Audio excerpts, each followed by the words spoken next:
매주 월요일 정치 현안을 품격 있게 토론하는 품격 토론, 함께해 주시는 두 분 소개합니다.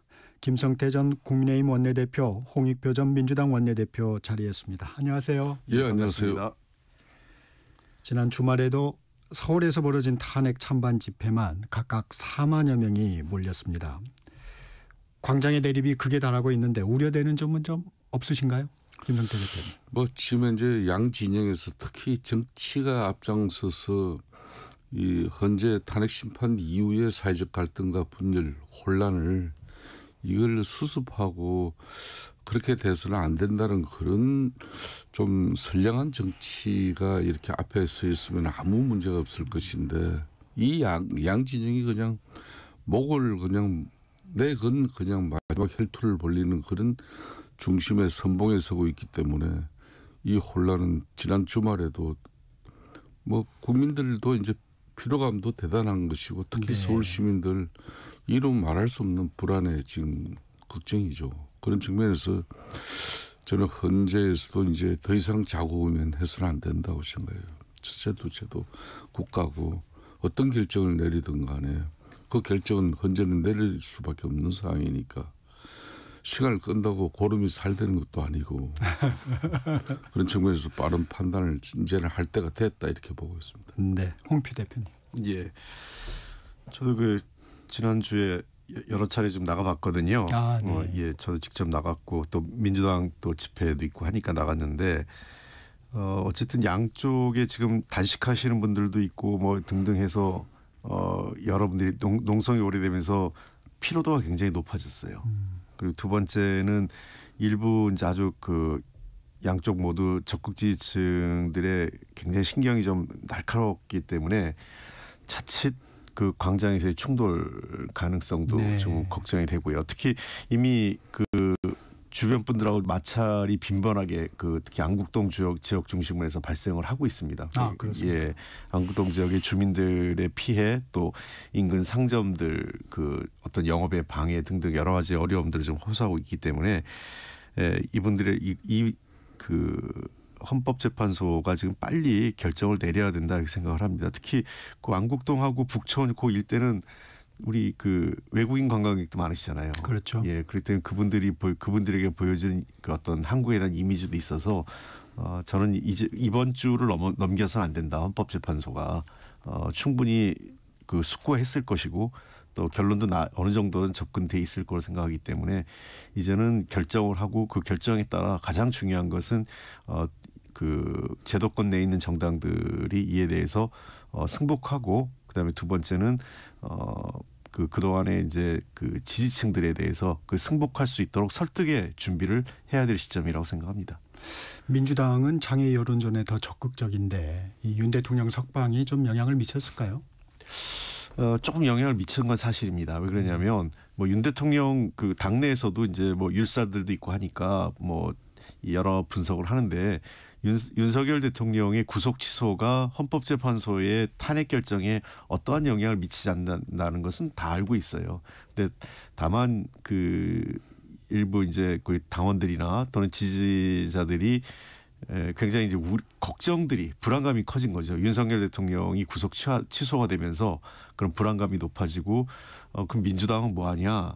이런 일부 불만 섞인 목소리가 좀 높아지면서 당이 좀 긴장감을 높이자 이런 차원에서 지금 그렇게 하고 있는 것으로 알고 있습니다. 사실 그렇죠. 민주당이나 또는 마찬가지로 국민의힘도 그렇고 정당들이 헌법재판소 앞에서 시위를 한다고 해서 헌법재판소의 결정이 바뀌지 않습니다. 다만 이제 그런 것들이 각각의 지지층에게 보여지는 모습이 중요한 거죠. 국민의힘은 당 차원의 이제 단체 행동은 하지 않겠다 했는데 이제 개별 의원들은 똑같이 거리 투쟁을 하고 있습니다. 그렇습니다.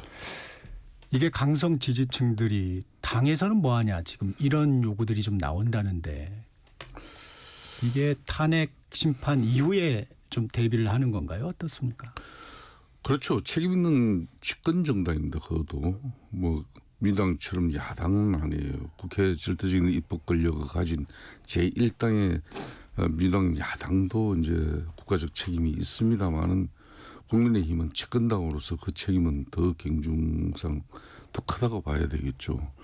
그런 측면에서 이제 탄핵 선고 이후에 대한민국을 걱정하지 않는 그런 정치 지도부가 같은 경우는 이거는 똑같이 뭐 어느 진영이든 가장 선명하고 극단적인 선택을 요구하는 그런 지지 세력은 다 있어요.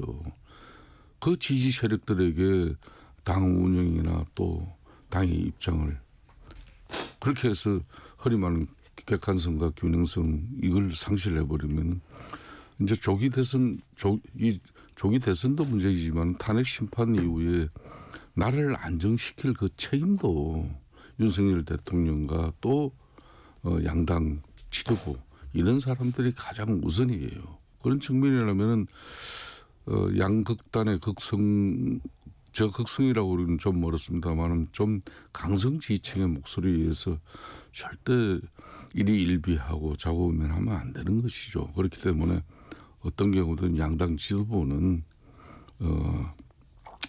저는 같이 이 헌재 결정 이후에 성복을 위한 이 사회적 대통합의 어떤 문제를 자연스럽게 지금 논의를 하면은 이 양 진영의 이런 쉽게 말하는 강장 그리고 시위를 통해 가지고 실력 행사를 통해서 헌재를 압박해 가지고 그 자신들이 원하는 그런 어떤 결과를 하려고 하는 이 부분은 저는 맞지 않다고 봐요.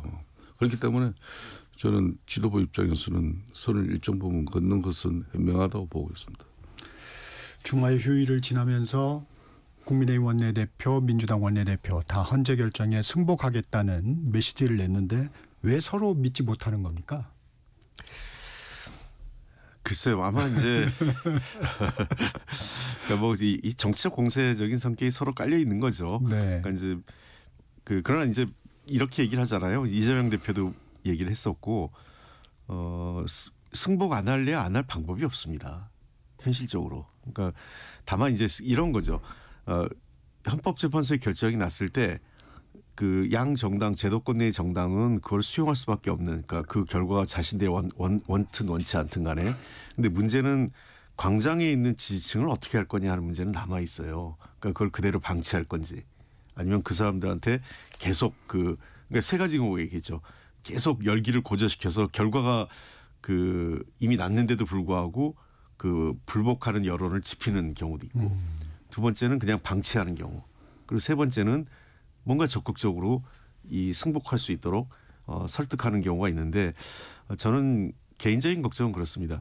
지금 광장의 시위가 양 정당이 주도하는 시위가 아니에요.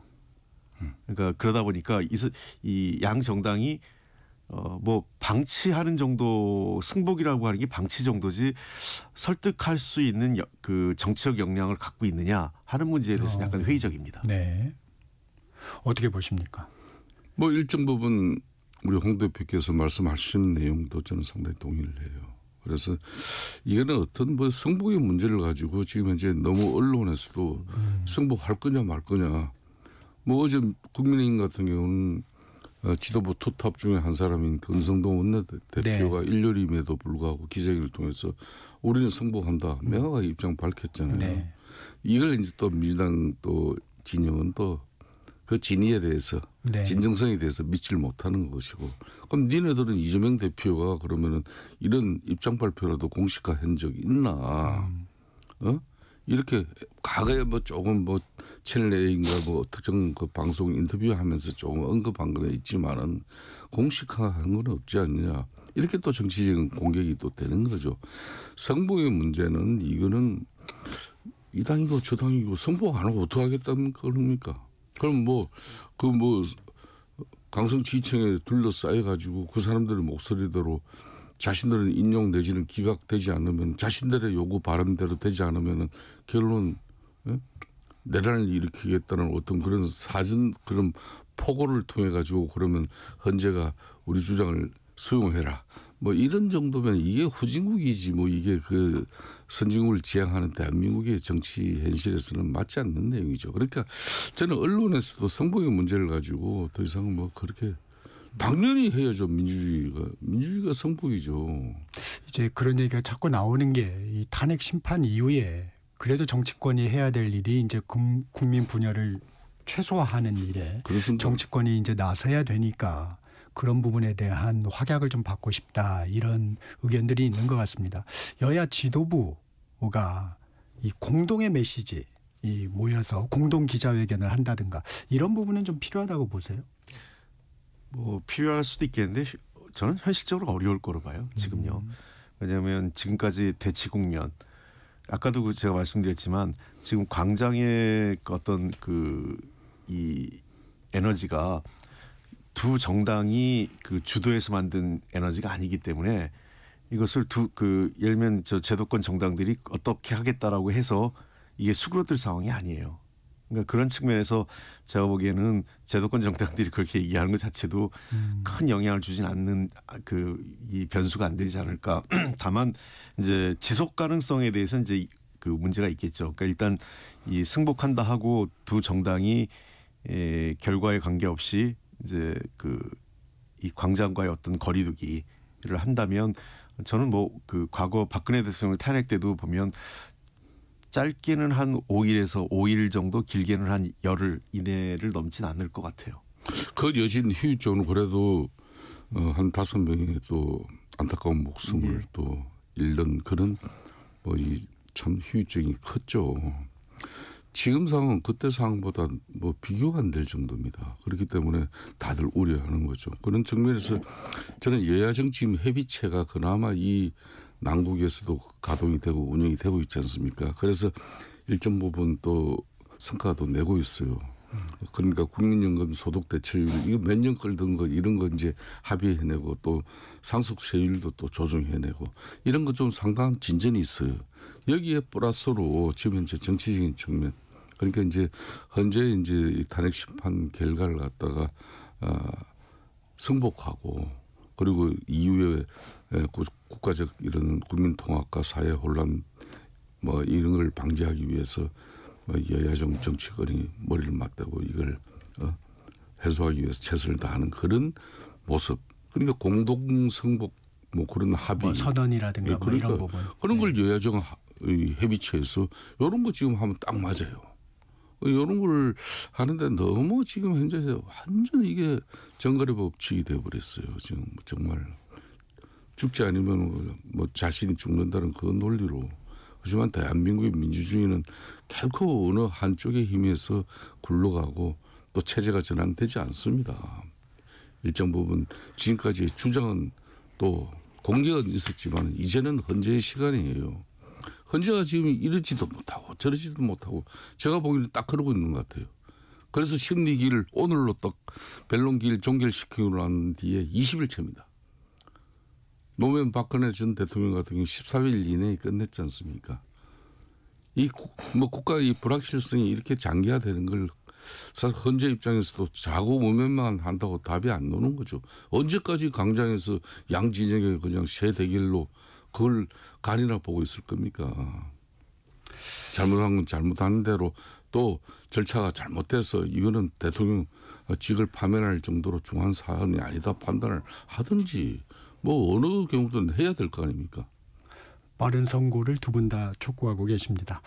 이 앞서 일부에서 진성준 정책위 의장 승복 선언을 진정으로 해야 될 분은 윤석열 대통령이다. 윤석열 대통령이 먼저 승복 선언을 해야 된다 이런 주장을 했는데 뭐 하면 필요하죠. 필요하긴 한데 전 그래요. 자꾸 이게 이제 승복이라는 거를 너무나 당연한 거를 자꾸 하자고 하는 것도 문제라고 생각을 해요. 그러니까 아까 저 김성태 대표님 말씀하고도 일치하는데 자꾸 언론에서 이게 승복할 거냐를 묻는 것 자체도 그 전제가 승복하지 않는 걸 전제로 깔려 있기 때문에 그렇거든요. 저는 이걸 승복하지 않는다? 그 용납할 수 없는 일이죠. 그러니까 그 최소한 제가 보기엔 제도권 정당이 이걸 승복하지 않으면 그 제도권 정당의 그 외피를 벗어나는 겁니다. 그러니까 그거는 그 반헌법적인 그다음에 우리 법률의 테두리에 벗어나는 거기 때문에 이것 자체가 논란이 되는 것 자체가 좀 제가 보기에는 아이러니한 거예요. 그러니까 뭐 그만큼 우리 사회가 불신 사회 또 그 극단의 정치적 대립 사회로 가다 보니까 이런 논란이 있는데 저는 뭐 윤석열 대통령이 저는 윤석열 대통령의 입장은 밝히는 건 필요하다고 생각을 해요. 왜냐하면 지금 현재 만약의 경우 그러니까 이제 탄핵이 인용되는 경우를 전제로 했을 때이죠. 탄핵이 인용됐을 때 윤석열 대통령이 승복하고 광장의 어떤 그분들의 그 분노를 좀 죽일 그 어떤 이렇게 뭐랄까 좀 누그러뜨리는 완화시킬 수 있는 그러려는 노력을 해주는 게 그나마 그래도 한때 대통령 만약에 탄핵됐을 땐 전제로 했을 텐데 대통령을 했던 분의 책임이라고 생각을 합니다. 그 부분은 그러니까 윤석열 대통령 측 입장에서는 이미 진작에 현재 마지막 변론 종결을 거친 시점에 이미 그 변호인 측 석동현 변호사가 윤석열 대통령은 이 탄핵 심판의 결과를 승복할 것이다. 이미 진작에 입장을 명확히 밝혔어요. 그런데 이제 이걸 워낙 지금 이제 광장에서 양진영이 그냥 주말마다 이렇게 격하게 집회 시위를 통해서 세가시가 이루어지고 헌재는 자고 우면하는 것 같고 그러니까 뭐 끊임없이 또 양당에서는 정치적으로 끊임없이 압박 뭐 정치적 행위가 이루어지고 있고 그러니까 이제 계속 언론이 이제 승복의 그 하두를 갖다가 지금쯤 네.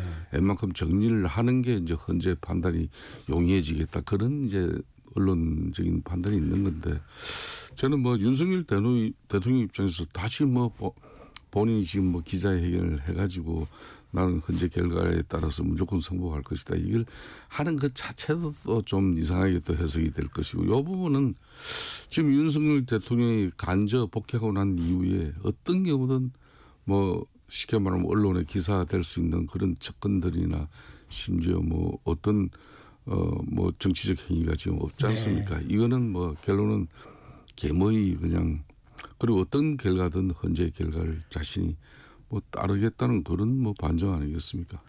저는 그래서요 언론이 승복이라는 거를 묻는 게 아니라 정당들한테 두 가지를 물어야 돼요. 다른 게 뭐냐면 첫째는 결과가 난 이후에 광장과 거리두기 해야 된다. 할 거냐. 그리고 두 번째는 그 사람들을 설득할 거냐. 설득하려는 노력을 해야 된다. 이걸 받는 게 맞지 승복을 물어보는 건 너무나 당연한 거라고 생각해요. 네. 네, 주제를 좀 넘어가 보겠습니다. 헌재 탄핵 심판 심리가 이렇게 길어지는 것은 어떤 이유 때문이라고 좀 보세요?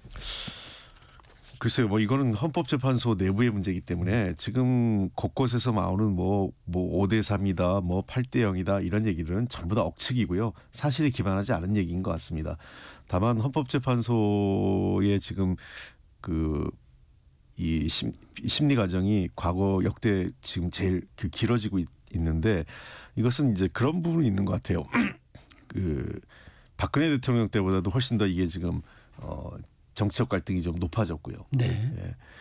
그리고 그 헌법재판소에 대한 이 공격, 그다음에 신뢰도, 그리고 개별 재판관에 대한 공격도 있었지 않습니까? 그러다 보니까 내부적으로 혹여라도 어떤 판결문 자체에 어떤 빌미를 주거나 또는 정치적 논란거리를 해소하기 위해서 조금 더 완벽성을 기하고 있는 것 아닌가 싶습니다. 그리고 제가 전에도 한번 말씀을 드렸는데 꼭 그런 고려는 아니지만 뭐 일부 감안할 수 있는 게 선거 일자 만약에 인용될 경우에 전제인데요. 인용될 경우에는 사실은 3월 14일 전에 그 선거했을 경우에는 조금 더 어려움이 있었을 수도 있어요.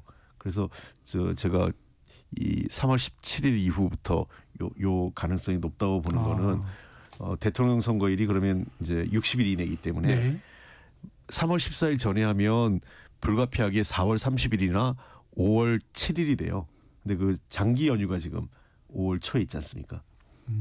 그런 걸 등을 감안하면 이 당초 헌법재판소가 2월 말에 마무리될 수 있다는 얘기도 있었지 않습니까? 근데 그 시점을 놓치면서 도리어 그 5월 14일 대선을 치르려면 3월 17일 이후에 판결을 해야 되는 그 문제도 있기 때문에 그런 등등의 그러니까 대선 일자 정도에 대한 실무적 고려는 했을 것 같아요. 헌법재판관이 직접 그런 고려는 하지 않는데 헌법재판소에 판결문 쓰는 과정에서 연구관들이 이런저런 그 자료를 모아서 그 판결문 쓰는데 그 지원을 하거든요. 근데 이런 날짜 등등의 것도 고려를 할 것으로 보입니다. 김성태 대표님, 우리 홍 대표님 말씀대로. 헌재에서 이렇게 5월달 가정의 달이기 때문에 연휴가 많아요.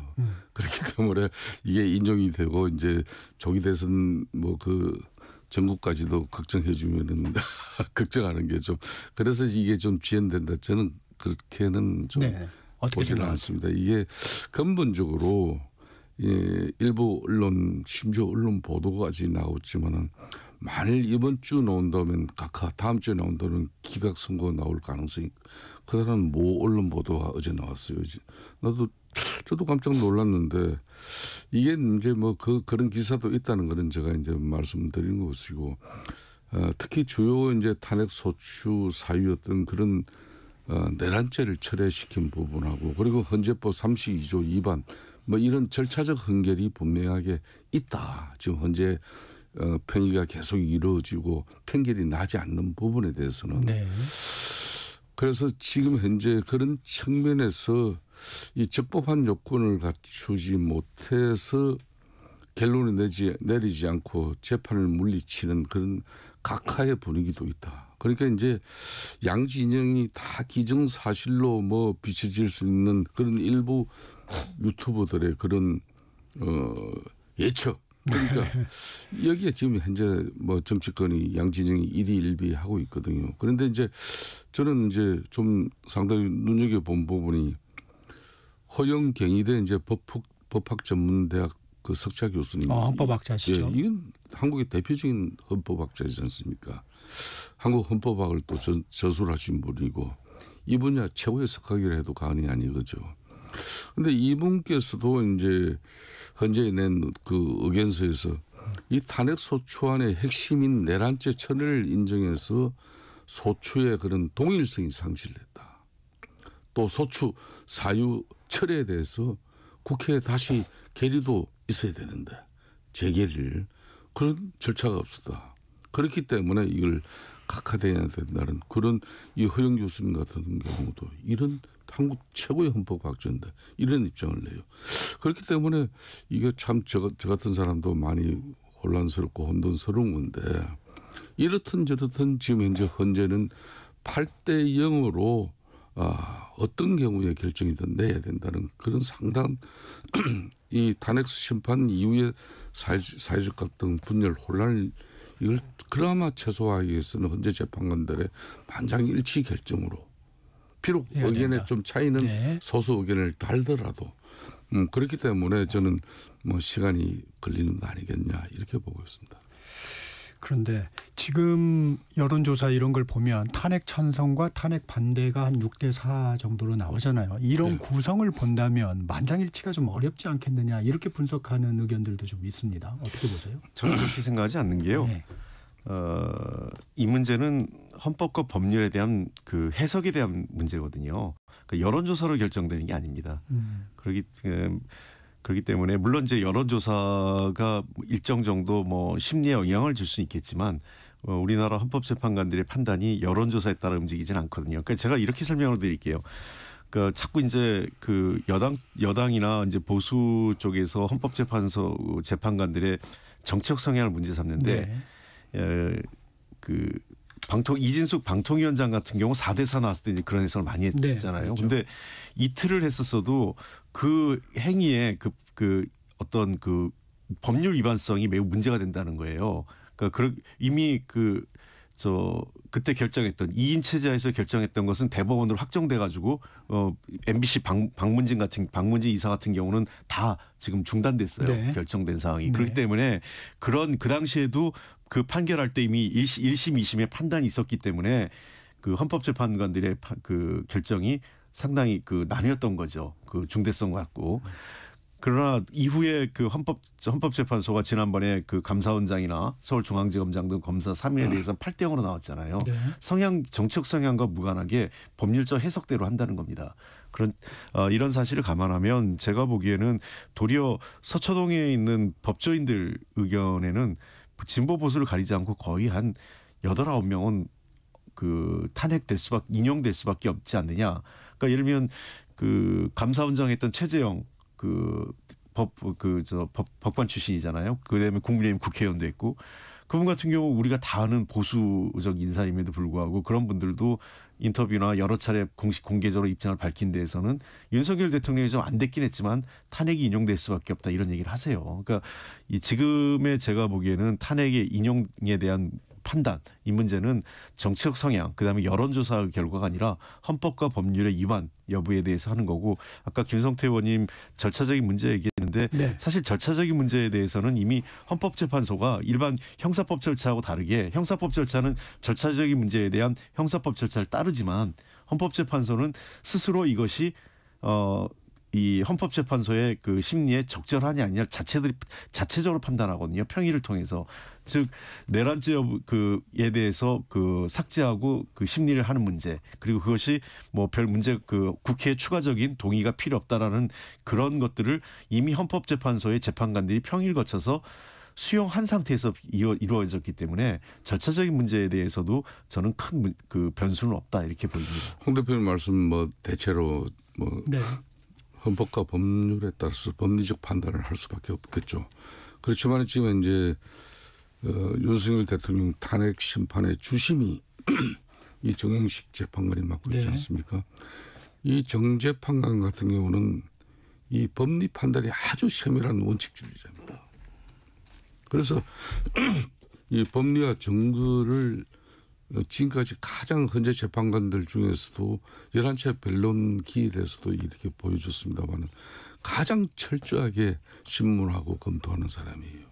그렇기 때문에 그만큼 엄격히 해석하는 걸로 이제 정평이 나 있는 사람이에요. 이거는 어느 진영의 판단이든 간에 이런 이제 정영식 재판관 같은 경우는 이 절차적 한결이 지금 현재 윤석열 대통령이나 그 배론 측 입장에서는 아주 강력하게 제시됐고 일정 부분 국민적 동의도 여기 지지 부분을 통해 가지고 나오고 있거든요.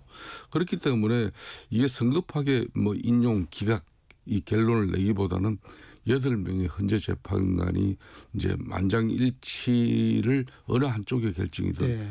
이걸 내서 헌재가 뭐 만일 지금 현재 뭐 4대 4라든지 5대 3이라든지 네. 이게 뭐 각종 예측이 나오고 예측이 나오고 있습니다만은 저는 결코 그렇게 가지는 않을 거라고 봅니다. 거듭 이야기지만은 선거 이후에 대한민국의 혼란을 이제 가장 걱정하는 지금 현재 주체는 뭐 양 정치권의 책임도 크지만은 헌재죠. 헌재 측면에서 그런 측면에서 이제 결정이 나는 것이고 저는 이 결정도 이제 오래 가면은 이제 정치적 논란과 또 광장의 시민들 집회 시위에서 휘둘러진다 이런 막 여론이 팽배해질 수 있기 때문에 금주에는 이렇든 저렇든 판단을 해야 된다 이렇게 보고 있습니다. 그렇죠. 이번 주에 꼭 해야 됩니다. 네. 이번 주를 넘겨서는 안 된다. 두 분 다 근데 제가 헌재 한 판단을. 말씀만 드리면 제일 네. 또 고민하는 게 박근혜 대통령 같은 경우는 8대0 뭐 이렇게 또 만장일치로 이제 네. 인용이 됐지 않습니까? 노무현 대통령 헌법과 법률에 따라서 공직선거법 위반은 기정사실이 인정이 됐어요. 그럼에도 대통령직을 파면할 정도로 중대한 범죄였는가? 네. 검찰총장가 그걸 헌재가 따지더라고요. 지금 현재 문제는 바로 거기에 가 있습니다. 네, 품격 토론 잠시 쉬어가겠습니다. 전격 시사 2부 여기서 마치고요. 잠시 전하는 말씀 듣고 3부로 돌아옵니다.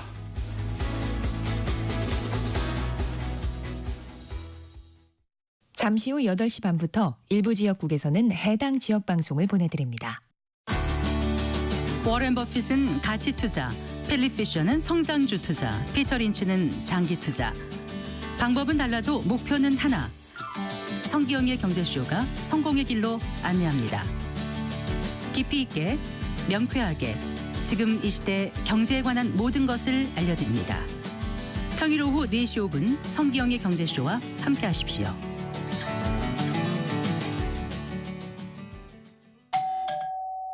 편지 왔습니다. 퇴근길 지친 당신에게 힘이 되는 뉴스를 전해드립니다.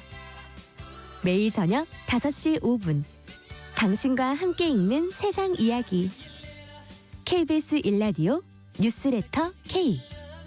지금 시각은 8시 30분입니다. KBS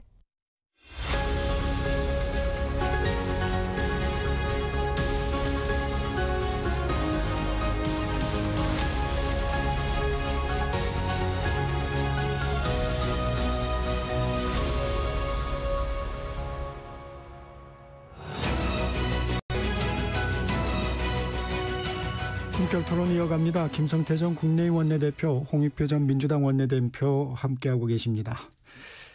미국 정부가 우리나라를 민감국가 목록에 추가한 것으로 확인됐습니다. 트럼프 행정부 출범 직전인 지난 1월 초인데 우리 정부가 최근까지 몰랐다는 것은 이해하기 어렵습니다. 이 문제 좀 어떻게 보셨습니까? 홍익표 대표님. 굉장히 심각한 문제죠. 그리고 이 문제 자체를 외교부가 파악도 못하고 있었어요.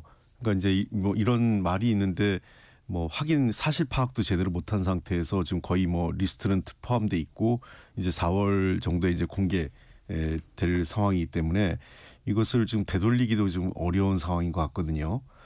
그러니까 이 문제에 대해서 그러니까 결국은 정부가 그동안 한미 관계에 문제 없다라고 했는데 그것도 아니고, 두 번째는 정보력에 있어서도 이런 상황에 대해서 잘 모르고 있었다는 것은 결국은 이 윤석열 대통령의 그 비상계엄 이후에 국정의 어떤 이 마비 뭐 이런 것도 사실은 일정 정도 영향을 준 거죠. 그것은 이제 이런 상황 파악하거나 이런 걸 그 고위층 간의 소통이 못하면서 이런 일이 벌어진 것 같다 이런 생각이 들고, 보다 근본적으로 보면 그럼 원인이 뭘까 이렇게 보면은 사실 민감 국가 및 기타 국가 리스트에 포함되는 이유는 세 가지입니다. 하나는 미국의 안보에 위협을 주든가, 네. 그다음에 두 번째는 테러 지원을 했느냐, 세 번째는 핵 비확산에 우려가 있는 나라, 핵 확산에, 이 세 가지 정도가 가장 중요하게 다뤄지는데 현재로서는 한국이 미국의 안보 위협이 되는 것도 아니고 테러 지원하지도 않았고요. 그럼 남는 거는 핵 비확산밖에 없는 문제, 남는 문제가 거기밖에 없지 않습니까? 윤석열 정부 출범 전부터 이미 오래전부터 지금 국민의힘 여권 관계자들이 계속 자체 핵무장론, 이게 굉장히 현실성 없는 얘기예요. 그 당시에도 우리나라가 미국의 동의 없이 핵무장 불가능한데 자꾸 이게 가능하냐 이런 얘기를 근데 국내 정치적으로 활용을 했고, 윤석열 대통령이 1년 전에 미국에 가서 대학 연설에서도 1년 안에 핵무장할 수 있다 이런 얘기를 했잖아요. 그러니까 결국은 이런 것들이 한국에 대한 우려가 굉장히 높아진, 그러니까 저는 이런 것 같습니다. 외교안보 이슈를 국내 정치에 이용하는 어떤 참사가 벌어지는지를 이번 극명하게 보여준 겁니다. 한미 관계에 있어서 이 그 비확산이라는 것은, 미국이 핵 비확산은 세계를 움직이는 데 있어서 가장 기본적인 정치 안보적인 측면에선 핵 비확산 체제, 그리고 두 번째는 경제적으로는 달러 체제인데 한 근간을 우리가 국내 정치로 문제에서, 그러니까 제가 보기엔 국민의힘 정치인들 중에서 될 수 있다고 생각하는 사람 없었을 거예요. 그냥 이게 선거에 도움이 되고 보수층 결집에 도움이 된다고 생각을 하니까 포퓰리즘적 민족주의에 딱 결합해서 이런 주장을 했다고 좀 봅니다. 저는 민주당도 근데 책임은 좀 있어요. 민주당도 지난번에 한번 김성태 대표님 얘기했지만 민주당 일각에서도 잠재적 핵 능력 보유를 얘기했어요. 핵 잠재력 얘기를. 네. 그리고 이걸 미국 가가지고 거침없이 얘기를 했어요. 그러니까 우리나라가 그동안 이제 문재인 정부 때 계속 노력했던 게 그 핵 재처리하고 폐기물 재처리하고 우라늄 농축과 관련돼서 우리도 일본 수준의 그 어떤 권한을 좀 갖고 싶다. 이건 네. 다른 문제가 아니라 핵 문제가 아니라 그 산업 그 원자력 발전의 지속 가능성과 산업 기술적 측면에서 필요하다고 설득을 해왔는데, 이 문제를 그 핵 능력화 연계시키는 바람에 미국에서는 이건 잘못하면 여야가 다 한국의 정치권이 핵 능력 그 확보에 뜻을 같이 하고 있구나 이런 오해를 갖게 만들었어요. 그런 저는 이거는 어쨌든 이 정치권이 깊이 반성해야 되는 게, 외교안보 이슈를 선거에 도움이 된다, 정치적 이해관계에 활용하겠다 이렇게 하는 순간 어떤 그 국가적 참사가 오는지를 깊이 반성하고 성찰해야 됩니다. 김성태 대표님은 어떻게 보셨어요? 홍익표 대표께서 이 분야의 상당히 또 전문가로서 많은 내용을 잘 짚었어요. 이 미국의 에너지부 같은 경우는 미국의 에너지와 원자력 그런 핵 정책 관련된 그런 업무를 담당하는 부처지 않습니까? 한국을 민간 국가라고 사실상 지정되는 이 자체를 우리 정부가 애교적으로 사전에 이걸 파악하고 대처하지 못한 그 흔적은, 이 민간 국가가 1월 달에 지정된 부분에 대해서 사실상 우리는 요 근래 언론 보고 알았던 거거든요. 그리고 심지어 애교 관료 산자부 이런 쪽에서도 그게 사실인지 확인 중이다. 뭐 이런 식으로 대응을 했다는 것은 결국은 미국의 에너지부가 한국을 민간 국가로 그렇게 분류하는데 한국 정부와 사전 협의라든지 어떤 거기에 또 한국 정부의 대처가 없었다는 걸 반증하고 있는 거죠. 문제는 이 민간 국가라는 게 뭐 보편적인 미국과 관계하고 애교 관계를 맺고 있는 국가들이 뭐 많이 해당이 되고 그러면 뭐 관계가 없겠지만 대체로 지금 이 민간 국가에 해당하는 국가들이 보면은 별로 좋지 않은 나라들이에요. 물론 우방도 있긴 있습니다. 네, 있습니다만은 대체로 그래도 중국, 러시아, 시리아, 네, 북한 맞습니다. 뭐 이런 나라들이 민간 국가로 지금 분류돼 있지 않습니까?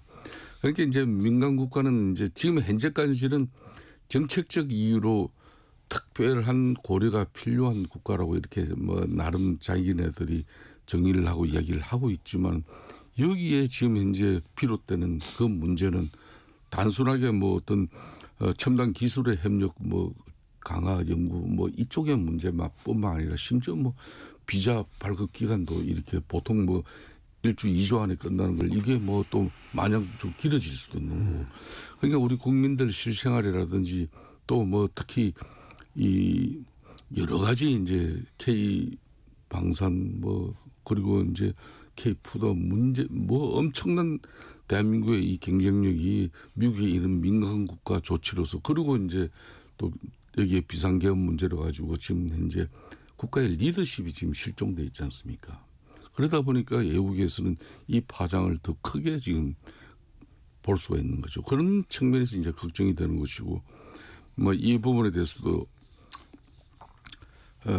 집권당인 국민의힘 입장에서는 지금 이제 빨리 이걸 수습하기 위해서는 또 여야정 아까 협의체 이야기했지만 특히 이재명 대표 국회 제1당인 민주당의 절대적인 협조가 중요한 게 지금 한덕수 지금 현재 총리가 대통령 권한대에서 헌재 탄핵 심판을 받고 있지 않습니까? 네. 대한민국에 그래도 내놓으라 하는 미국 통이 한덕수 전 총리예요. 이분은 또 통상교섭 본부장까지 했죠. 바로 이런 문제 지금 뭐 앞으로 조기 대선이 올지 헌재 탄핵 심판이 어떻게 되더라도 이 대통령이 지금 현재 공백 상황에서 이게 대한민국 정부는 정상적으로 작동되고 이런 미국의 이런 한마디로 에너지부의 정책적 판단이 있는 이런 부분에 대해서도 사후라도 빨리 대처를 해가지고 사후에 대처하면은 이게 미국의 뭐 트럼프가 간세 지금 부분에 대한 보복을 벌리고 있죠. 4월 2일이라 그러지만 어떤 나라는 또 좀 루즈하게 또 늦춰가지고 협상을 할 수 있다 그러고 이렇게 텀이 많거든요.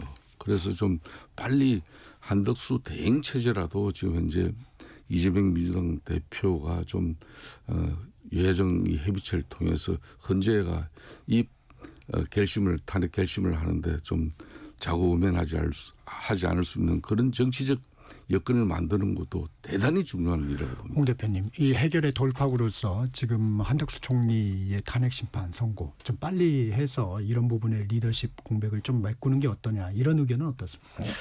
저는 지금 그런 문제는 아니라고 생각해요. 어차피 뭐 물론 뭐 한덕수 권한대행이 있으면 좀 더 나을 수는 있겠지만 근본적으로 지금 미국 정부 입장에서는 한국의 대통령이 아니잖아요.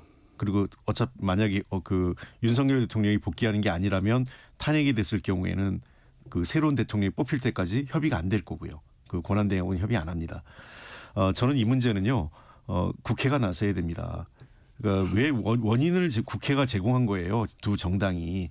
그러니까 그 주도적으로 그러니까 이 국민들의 그 요구는 있었죠. 한번 그 북한의 핵위협이 있다 보니까 그럼 우리도 핵무장을 해야 되는 거 아니야? 라는 얘기가 있었어요. 근데 이게 굉장히 비현실적이고 우리의 국익에 부합하지 않는 거예요. 미국이 동의하지 않는 상황에서 불가능한 얘기를 마치 할 수 있는 것처럼 부추겼단 말이에요. 정치인들이. 자체 핵무장론 얘기하고 거기에 그 민주당의 일부 그 관계자들도 우리도 그냥 가만히 있을 수 없으니까 핵 잠재력 보유 뭐 이렇게 해가지고 이 문제를 같이 이 숟가락을 얹었단 말입니다. 저는 국회가 차라리 한반도 비핵화와 핵 포기 선언을 재차 결의해서 미국에게 그런 의사를 전달하는 게 더 맞다고 생각을 해요. 그 원인을 없애야만 미국이 그 민감 국가 리스트에서 삭제하려면 가장 핵심이 한국이 핵 보유하려는 의지가 있는 것 같다. 이미 한국이 기술은 있어요. 한국이 마음만 먹으면 핵무기를 개발시킬 수 있는 능력은 있기 때문에 한국이 계속 그 IAEA에서 계속 그 감시 감찰을 하고 있는 거거든요. 자, 그런데 우리가 그 능력과 기술이 어느 정도 있는데 각 그 정치권이 핵무기를 개발하겠다, 자체 무장을 하겠다 이런 의지를 갖고 있다면 당연히 미국으로서는 한국을 감시 리스트에 갖게 되는 거죠.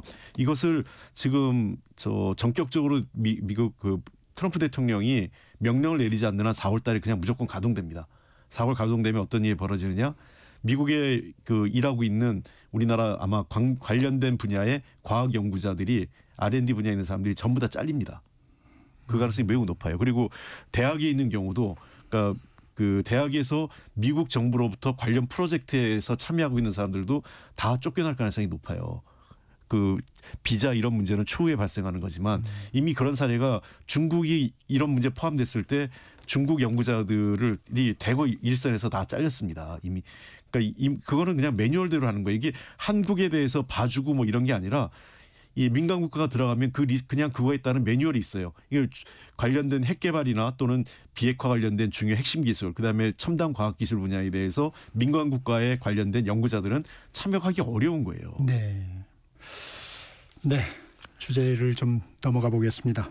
최상목 권한대행 명태균 특검법에 대해 거부권을 행사했습니다. 적절했다고 보십니까, 김성태 대표님? 지금 뭐 대대행 상황에서는 지금 뭐 최상목 대행이 판단할 수 있는 게 아주 제한적이고 또 절제할 수밖에 없는 건데 뭐 자기가 대통령 지금 현재 직은 뭐 대행을 한다 하지만은 이 민감한 정치적 현안을 가지고 그 뭐 이걸 자신이 판단하는 건 처음부터 기대도 하지 않았고 뭐 민주당 입장에서도 이걸 현실화 될 거라고 생각하고 이 탄핵 소추안을 명태균 특검법 명태균 특검법안을 이렇게 단독 가결시키지는 않았을 거예요. 이것도 이제 결론은 최상목 대행 입장에서도 이런 특검을 수용하지 않는 부분에 대해서 이거는 탄핵 사유 거리는 틀림없이 이제 만들어집니다만은 이거는 뭐 처음부터 예견된 내용이죠. 홍익표 대표님. 뭐 제가 보기에도 물론 잘못한 거죠. 저는 제 입장에서는 최상목 권한대행이 이렇게 어떤 원칙 없이 이렇게 자기 권한을 행사하는 건 좀 문제가 있어요. 분명히 잘못된 거고 그다음에 헌법재판관 마은혁 헌법재판관도 임명하지 않으면서 이런 거부권은 막 남발하고 있고 그렇기 때문에 잘못된 건데 어쨌든 민주당도 아마 이럴 거라고 예상을 했을 것 같아요. 그래서 이 문제에 대해서 민주당이 어떤 판단을 할 거냐 하는 문제가 있는데 공직자에 대한 탄핵에 대한 여론이 썩 지금 우호적이지 않기 때문에 민주당으로서도 깊은 고민이 있지 않겠나 싶습니다. 마지막으로 그 법안 하나만 좀 살펴보고 넘어가겠습니다. 민주당 박홍근 의원이 대통령이 내란이나 외환 혐의로 형을 확정받으면 소속 정당은 정당 해산 심판을 받고 첫 선거에는 후보자 추천을 금지하는 법안 발의했습니다. 이 법안은 좀 어떻게 평가하십니까? 대한민국이 지금 민주주의 자체를 갖다 혼란스럽게 만들려고 하는 아주 위험한 정치 행위죠.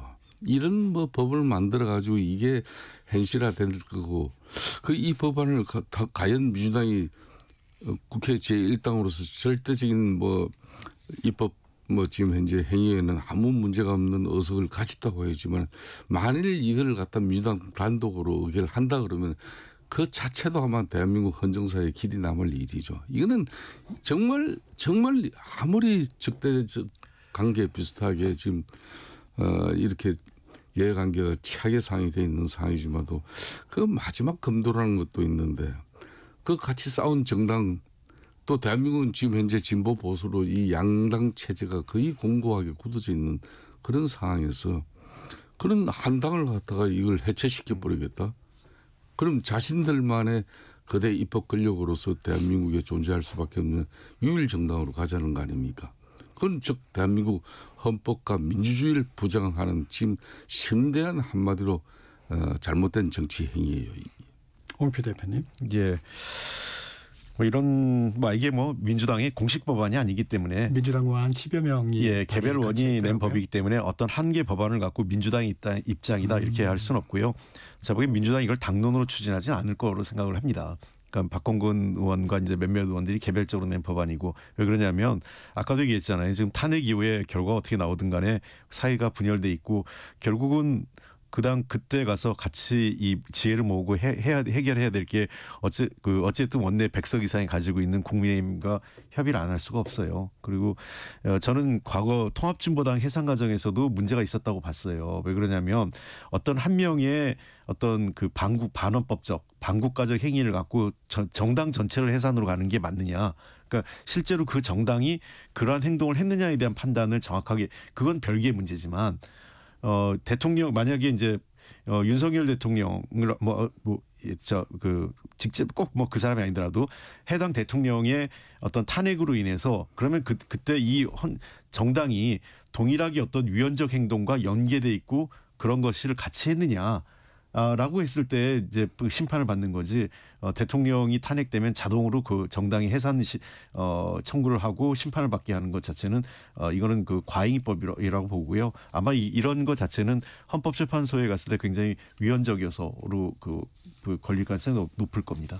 그러니까 오늘은 여기까지 좀 들어야 될 것 같습니다. 네, 품격 토론 김성태 전 국민의힘 원내대표, 홍익표 전 민주당 원내대표와 함께했습니다. 고맙습니다. 네, 감사합니다. 예, 감사합니다. 잠시 전하는 말씀 듣고 전격 시사 이어집니다.